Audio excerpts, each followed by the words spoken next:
Satlantas Polresta Malang Kota berhasil menjaring puluhan kendaraan saat razia knalpot brong di Jalan Bandung, Kota Malang. Kendaraan yang menggunakan knalpot brong dan terjaring razia oleh petugas selain knalpotnya dipotong juga dikenakan sanksi tilang. Razia knalpot brong yang dilakukan oleh petugas Satlantas Polresta Malang Kota berlangsung di Jalan Bandung, Kota Malang. Dalam razia tersebut, petugas menyasar kendaraan yang menggunakan knalpot brong atau knalpot tidak standar pabrik. Kendaraan baik roda 2 maupun roda 4 yang menggunakan knalpot brong oleh petugas langsung dihentikan. Hasilnya, puluhan kendaraan berhasil dijaring petugas. Kendaraan yang terjaring razia oleh petugas langsung melepas knalpot yang tidak standar dengan cara dipotong. Ibda Catur Iman Pamungkas, Kasubnit Patwal Unit Turjawali Satlantas Polresta Malang Kota mengatakan razia kendaraan knalpot brong untuk memberikan kenyamanan bagi masyarakat. Dalam razia tersebut, petugas berhasil memberikan sanksi tilang kepada 121 kendaraan. Masyarakat juga diimbau agar dalam berkendara dapat melengkapi surat kendaraan dan menggunakan knalpot yang standar pabrik. Menyampaikan untuk siang hari ini kami melaksanakan giat 1 titik operasi yang dipimpin langsung oleh saya, diperintah oleh Bapak Kasat Lantas, Bapak AKP Yopi Indra sudah melaksanakan kegiatan pelanggaran yang kasat mata, Pak. Untuk knalpot langsung kami copot, untuk knalpot mobil maupun sepeda motor langsung kami copot karena di Malang sudah diadakan memang gencar-gencarnya untuk penindakan knalpot brong. Untuk hasil yang saat ini sudah kami peroleh, kami mendapatkan 96 STNK, 25 SIM. Itu saya menghimbau untuk masyarakat Kota Malang untuk melakukan untuk melengkapi kendaraannya, jangan sampai menggunakan knalpot brong. Simon Alfredo melaporkan. Persiapan menjelang angkutan mudik Lebaran tahun 2022, Satlantas Polresta Malang Kota bersama Dinas Perhubungan Kota Malang melakukan simulasi rekayasa lalu lintas di sejumlah jalan protokol di Kota Malang.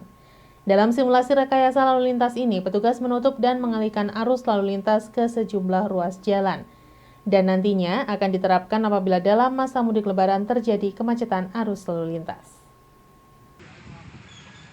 Simulasi rekayasa arus lalu lintas dilakukan di Jalan Ahmad Yani, Jalan Borobudur, dan Jalan L.A. Sucipto, Kota Malang. Dalam simulasi rekayasa arus lalu lintas ini, petugas mengalihkan arus lalu lintas dari Jalan Borobudur dan Jalan L.A. Sucipto ke Jalan Ahmad Yani. Kendaraan yang biasanya dari Jalan Borobudur dan Jalan L.A. Sucipto langsung belok kanan ke Jalan Ahmad Yani. Oleh petugas dialihkan dan langsung belok kiri ke Jalan Ahmad Yani, kemudian putar balik di flyover Arjosari. Wakil Kasat Lantas Polresta Malang Kota AKP Kuncoro mengatakan, simulasi rekayasa arus lalu lintas ini sebagai persiapan menjelang mudik Lebaran tahun 2022.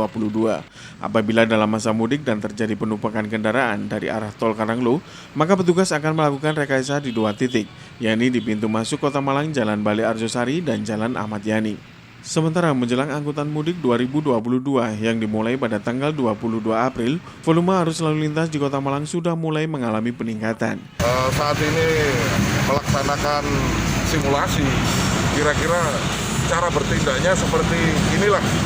Kalau seandainya nanti pada saat arus mudik dan arus balik terjadi padat arus, utamanya dari arah utara ke selatan atau dari selatan ke utara yang menuju ke Surabaya.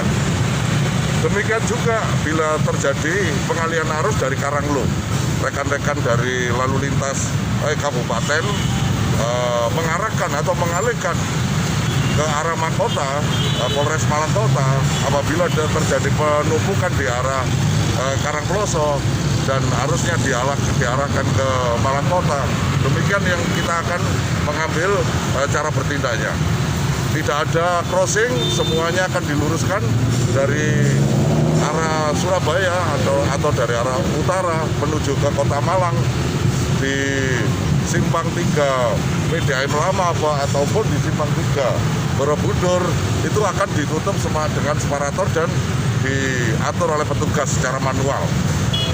Kalau seandainya nanti sudah mulai normal kembali, akan kita buka kembali, kita mainkan lagi seperti menggunakan traffic light. Simon Alfredo melaporkan. Mencegah terjadinya musibah pohon tumbang dan dahan patah mengganggu jalan dan aktivitas masyarakat, Dinas PUPR dan BPBD Kota Batu melakukan pemotongan dahan pohon di Jalan Raya Oro-Oro Ombo, Kota Batu. Diharapkan dengan pengamanan pohon ini, warga dan pengguna jalan bisa beraktivitas dengan aman dan nyaman. Kegiatan pengamanan keberadaan pohon pelindung tepi jalan ini dilakukan oleh Dinas PUPR Kota Batu bekerjasama dengan BPBD. Pemotongan dahan pohon kering ini menindaklanjuti laporan warga atas kekhawatiran keberadaan pohon yang dalam kondisi dahan kering, berada dekat dengan tempat ibadah, terlebih kondisi cuaca yang turun hujan deras dalam beberapa hari terakhir. Untuk itu, Dinas PUPR dan BPBD melakukan pengamanan terhadap 3 pohon di Jalan Raya Roro Ombo, Kecamatan Batu, dengan melakukan pemotongan dahan kering dengan menggunakan kendaraan snorkel yang bisa mencapai pohon tinggi. Pemotongan ini dilakukan hanya pada dahan saja, karena dari rekomendasi Dinas Lingkungan Hidup, kondisi pohon diperkirakan masih hidup dan bisa kembali tumbuh daun. Menurut petugas PUPR Kota Batu menjelaskan, kegiatan pemotongan dahan ini untuk mencegah, meminimalisir terjadinya musibah pohon tumbang ataupun dahan besar, patah menimpa warga maupun pengguna jalan, sehingga warga masyarakat bisa beraktivitas dengan nyaman dan lancar. Di lokasi, kegiatan pemotongan ini berjalan lancar di tengah cukup ramainya aktivitas kendaraan yang melintas. Pihak PUPR juga menghimbau warga yang mengetahui ada pohon rawan di lingkungannya bisa melaporkan ke Dinas PUPR agar bisa segera ditindaklanjuti. Beberapa hari memang kondisi cuaca Batu kurang bersahabat. Yang utama itu di beberapa lokasi ada beberapa banjir, kemudian ada beberapa pohon yang rawan tumbang. Nah, dari kemarin ada masyarakat yang menyampaikan, Pak, di Jatimpak itu masyarakat kalau beribadah was-was. Loh, kenapa, Pak? Itu pohonnya kering, apakah mati? Kalau bisa ya mohon diperbarui atau dipotong kalau emang mati. Pohon apa aja nih Pak kelihatannya? Ada 3 Pak ya? Ada 3. Yang pertama itu pohon randu. Ya. Ternyata itu pohonnya masih hidup. Batangnya masih ada getah. Ya. Nah, dari rekomendasi dari lingkungan hidup, kami kan bawa juga lingkungan hidup sama BPBD yang menangani bencana, memastikan bahwa pohon itu masih hidup. Ternyata memang benar masih hidup. Ya, tindakan yang diambil sekarang bukan pemotongan total, bukan ya? Yang di atas saja. Nanti kan terus lagi. Iya. Oh, nah, gitu. di samping itu juga membahayakan dan oksigennya masih bisa dihidup sama masyarakat. Pak, himbauan kepada warga masyarakat ini kan musim itu masih akhir-akhir penghujan ini kan masih tinggi-tingginya biasanya. Oke, yang pertama kalau hujan deras jangan berteduh di bawah pohon. Nah, yang kedua saya menyampaikan partisipasi masyarakat. Yang pertama, jangan buang sampah sembarangan. Kemudian, membersihkan selokan. Kalau bisa setiap minggu kerja bakti. Kami tidak bisa langsung mencakup seluruh Kota Batu. Tapi ya peran masyarakat itu yang harus sama-sama dan kita sama-sama mengangkat Kota Batu ini supaya... Tapi masyarakat juga bisa ya kalau ada pohon yang rawan tumbang langsung melaporkan ke dinas? Bisa, Pak. Menyampaikan seperti itu. Nanti kita survei, kita tindaklanjuti ya apa penanganannya. Oke. Tuan Hikmawan melaporkan. Terima kasih Anda masih bersama kami dalam Info 7 Malang Raya. Jelang Hari Raya Idul Fitri 1443 Hijriah, pemerintah Kota Malang dan jajaran lintas sektoral menggelar rapat koordinasi untuk membahas kesiapan pengamanan Lebaran. Rakor lintas sektoral ini digelar di Balai Kota Malang.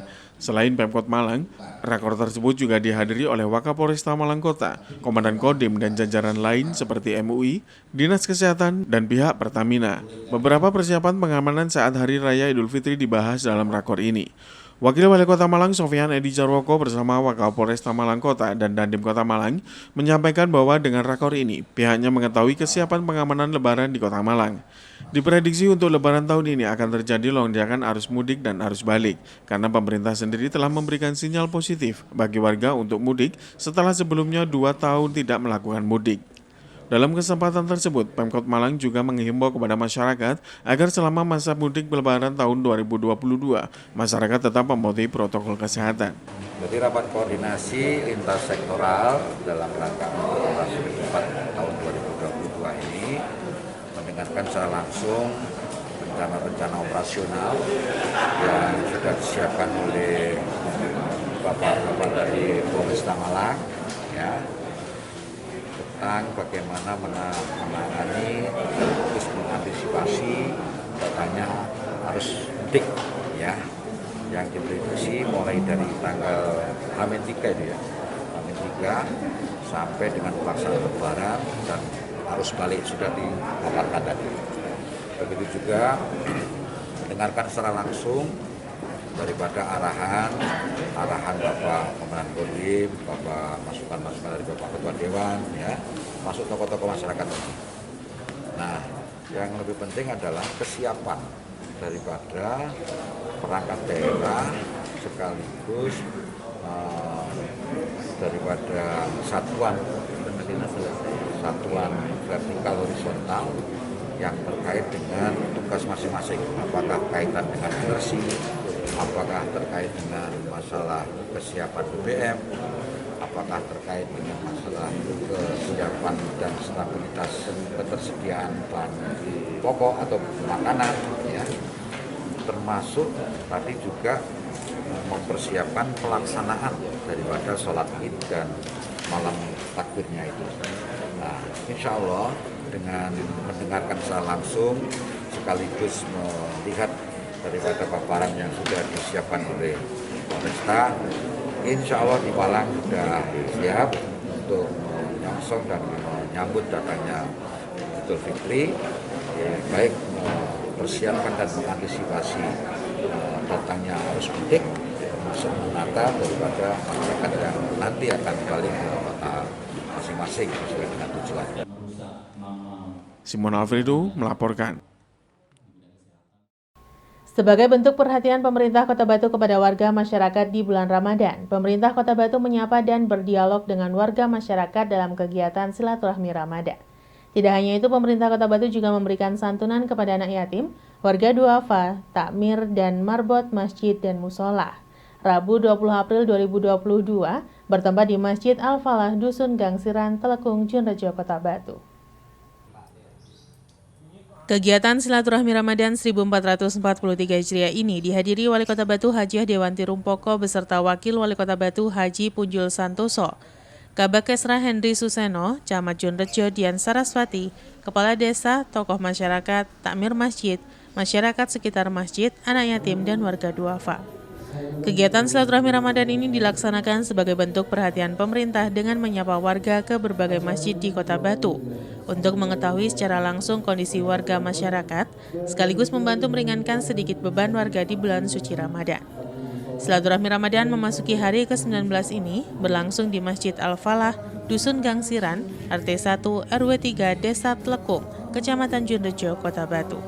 Acara diawali dengan penyerahan santunan secara simbolis kepada perwakilan 10 anak yatim, warga duafa serta takmir masjid dan marbot masjid atau musola yang diserahkan oleh Wali Kota Batu Hajiah Dewanti Rumpoko, Wakil Wali Kota Batu Haji Punjul Santoso, Kabakesra serta Camat Junrejo. Acara dilanjutkan dengan sambutan selamat datang yang disampaikan oleh Kepala Desa Telekung Mardi dan dilanjutkan dengan sambutan Wali Kota Batu Hajiah Dewanti Rumpoko. Dalam kegiatan ini, Wali Kota Batu menyapa warga dan berdialog. Wali Kota Batu juga berharap bantuan langsung tunai minyak goreng dan program sembako bisa dimanfaatkan dengan baik untuk kebutuhan di bulan Ramadan dan jelang Idul Fitri, dan mengajak warga untuk mengikuti vaksin dan tetap menerapkan protokol kesehatan. Alhamdulillah tadi sudah disampaikan oleh Pak Mardi bahwa saya sama Pak Wawa silaturahmi ke Ibu Bapak dalam rangka silaturahmi Ramadan. Ini untuk melihat situasi, kondisi, keadaan Ibu Bapak semua. Sehat sedanten ya Ibu Bapak? Sampun vaksin sedanten? Alhamdulillah. Ini semua untuk menjaga agar supaya kita selalu dalam keadaan sehat, ya.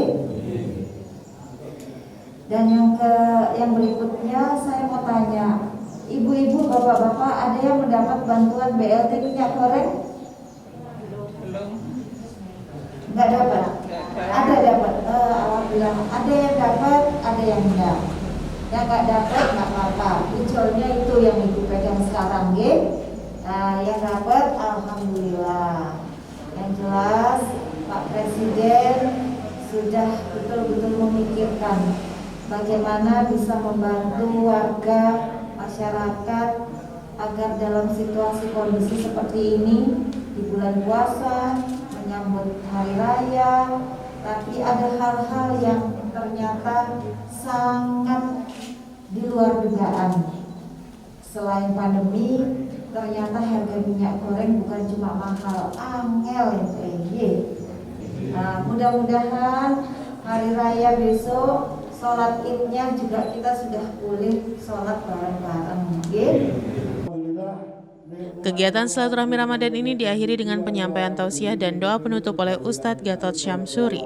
Dalam tausiahnya memaparkan tentang kemuliaan di bulan suci Ramadan, mengajak umat muslim untuk meningkatkan ibadah di bulan suci Ramadan, bulan penuh barokah dan ampunan.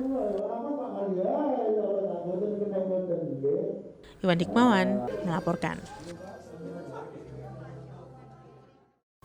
Terima kasih Anda masih bersama kami dalam Info 7 Malang Raya. Membantu warga masyarakat untuk memenuhi kebutuhan pokok murah pada bulan Ramadan dan jelang Idul Fitri, pemerintah Kota Batu melalui Dinas Koperasi Usaha Mikro dan Perdagangan mengadakan kegiatan Pasar Murah Ramadan di halaman Balai Kota Among Tani mulai tanggal 20 hingga 24 April mendatang. Kegiatan Pasar Murah Ramadan 1443 Hijriah ini diselenggarakan oleh Dinas Koperasi, Usaha Mikro dan Perdagangan Kota Batu mulai 20 hingga 24 April mendatang. Pasar Murah Ramadan ini diselenggarakan untuk membantu masyarakat dalam penyediaan kebutuhan bahan pokok murah khususnya menjelang Idul Fitri. Kegiatan pembukaan Pasar Ramadan ini dihadiri langsung oleh Wali Kota Batu Hajiah Dewanti Rumpoko, Wakil Wali Kota Batu Haji Punjul Santoso, Kepala Dinas Koperasi Usaha Mikro dan Perdagangan Eko Suhartono, dan undangan lainnya. Acara diawali dengan pembacaan ayat suci Al-Quran dan penampilan sebuah tarian, serta sambutan Kepala Dinas Koperasi Usaha Mikro dan Perdagangan Eko Suhartono. Dalam sambutannya menjelaskan, kegiatan Pasar Murah Ramadan diharapkan bisa membantu warga masyarakat dalam pemenuhan kebutuhan dan bisa menekan harga bahan pokok menjelang Idul Fitri. Pada kegiatan tersebut juga dilakukan penandatanganan kesepakatan antara Dinas Koperasi, Usaha Mikro dan Perdagangan Kota Batu dengan salah satu minimarket, dan diharapkan dengan kesepakatan ini akan semakin banyak produk UMKM yang bisa menjual produknya di toko retail modern tersebut. Sementara itu, sebelum membuka secara resmi kegiatan Pasar Murah Ramadan, Wali Kota Batu Haji Dewanti Rumpoko menyambut positif kesepakatan ini karena akan memicu UMKM untuk meningkatkan kualitas produknya dan memperluas pemasaran. Dan saat ini sudah ada 8 produk UMKM yang bisa dijual di minimarket tersebut. Acara dilanjutkan dengan mengunjungi berbagai stan Pasar Ramadan. Pasar Ramadan ini diikuti oleh 51 stan UMKM, kuliner, resto, sembako, fashion, dan ada juga penampilan live musik. Alhamdulillah hari ini Koperindak bisa mengadakan pasar murah Ramadan selama 5 hari yang diikuti oleh UMKM dan pedagang-pedagang sembako ya, termasuk juga BUMN yang ada, binaan BI, binaan Bulog dan sebagainya, tentu juga Bank Jatim ikut di situ, dan mudah-mudahan pasar murah ini bisa membantu masyarakat untuk berbelanja lebih murah dari pasar. Tujuan kami bukan untuk menyaingi pedagang, tetapi membantu masyarakat agar supaya bisa berlebaran dengan lebih baik. Iwan Dikmawan melaporkan.